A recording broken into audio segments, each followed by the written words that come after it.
Scott Hervey from Weintraub Tobin. And I'm Josh Escovedo with Weintraub Tobin. Just the other day, we were talking about copyright cases and issues to watch in 2022.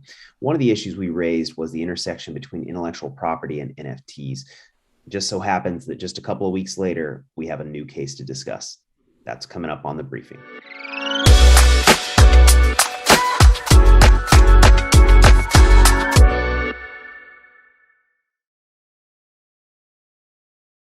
Well, it didn't take long for us to hear about a new intellectual property case involving NFTs, did it, Josh?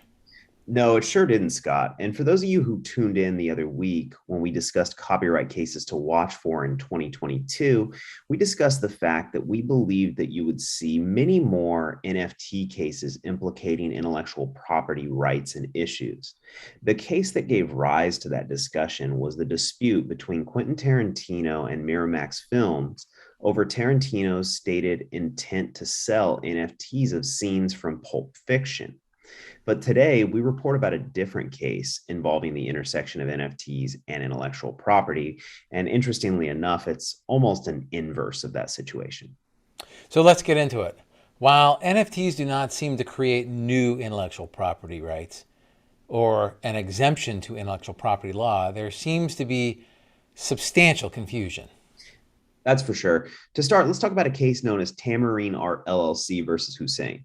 There, an art collector has sued the estate of an artist from whom it purchased a 60-foot mural known as Lightning for a declaratory judgment establishing that the art collector has the right to create 12 separate NFTs from the work. The lawsuit follows Hussein's estate sending a cease and desist letter in January, arguing that Tamarine Art didn't have the right to pursue the NFT project. Tamarine is fighting those efforts by seeking a judgment finding that Tamarine is the work's copyright owner and the NFT project does not amount to an infringement. In the complaint, Tamarine states that Tamarine is entitled to an order declaring the NFT project does not constitute infringement of any rights or copyrights, directly or indirectly, which are now claimed to be owned by the estate. Specifically, the collector intends to break the large mural into 12 different segments for purposes of this NFT and sell each of the pieces or NFTs individually. According to the art collector, when the work of art was purchased, the artist, Hussein, agreed that the art collector was acquiring all of the intellectual property associated with the work, including the right to display, reproduce, and resell. But the estate of Hussein clearly disagrees, since it has threatened the art collector with this copyright infringement action. This is interesting, and I'm curious to see what arguments the estate comes up with.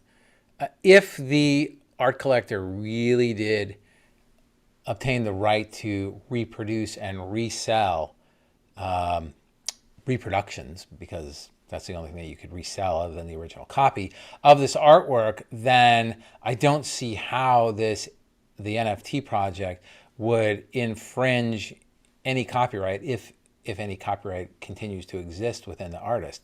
I would assume that the estate would have to contest the collector's position that the late artist assigned either all of the copyright or those particular rights, the display, reproduction, and distribution rights to the work, to the art collector. Without those arguments, I don't see the estate having much of a case, Josh. I agree with you, Scott. And just to be clear, that is one of the pivotal issues in the Tarantino case as well, correct, Scott? Whether certain rights were assigned to Miramax by Tarantino? Well, also, I think it's more than that. The Tarantino Miramax case, I think, also focuses on what rights Tarantino is exercising, because Tarantino has a publishing right under the rights deal with Miramax, but not a merchandising right. And so the question is going to be whether this like one-off sale of a portion of the original script along with other assets is publishing or is merchandising. And I guess the court will have to figure that part out. That's interesting. And so I guess, going back to Tamarine, I do agree with you. And I think if the artist sold the piece and all of its intellectual property rights, the estate's out of luck. If that weren't the case, an artist could sell the rights to a work and all of its accompanying IP and then turn around and sue the acquiring party for exploiting those rights at a later date.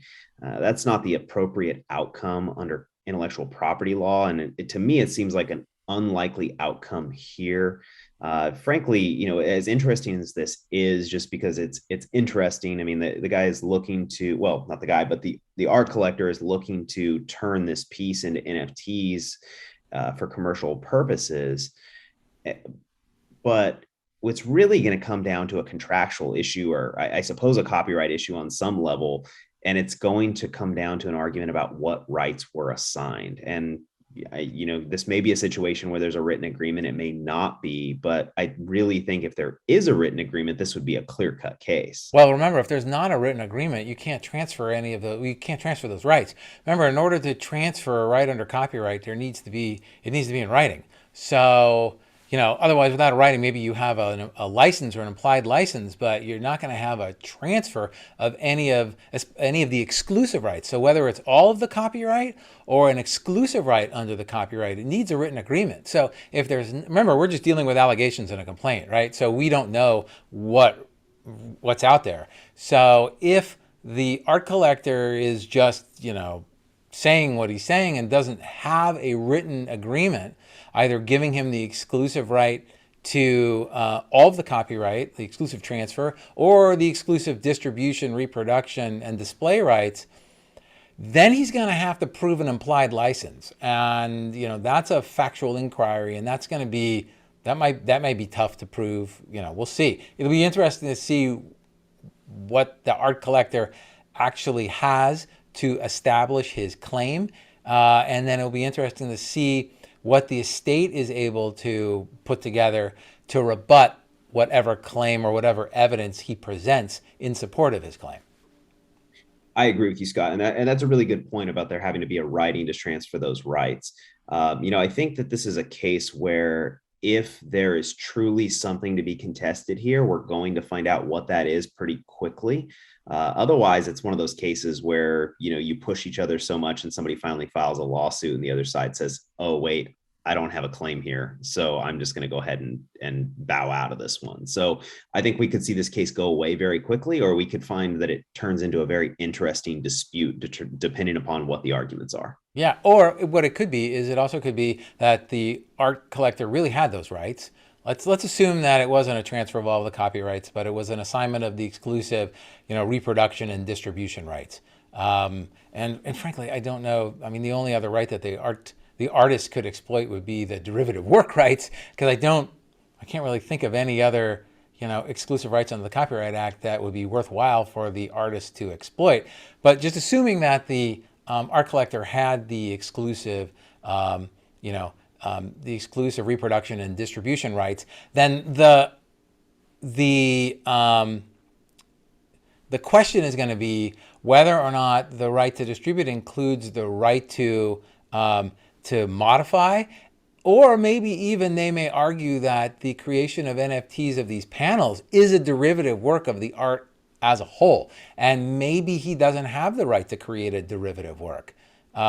So we'll see, we'll see what, or it could be just that the estate really doesn't understand the implications of NFTs and thinks that it's something other than just a mode of distribution, which is really kind of what it is, at least in the art context, right? It's a mode of distribution, a mode of transfer, and the user uses the NFT to display the work digitally. So, it'll be interesting to see what rights the art collector has, and then I think we'll get more clarity on this. Well, Scott, I think you have my attention now. I'm thinking that this could be even more interesting than I initially anticipated. So yeah, we'll keep an eye on this one. All right, please do, Josh. Thanks, Scott. Thanks. Thanks for tuning into this installment of the Briefing by the IP Law Blog. Don't forget to subscribe to our YouTube channel and podcast. And if you're interested in additional content, visit our website at theiplawblog.com. Thanks.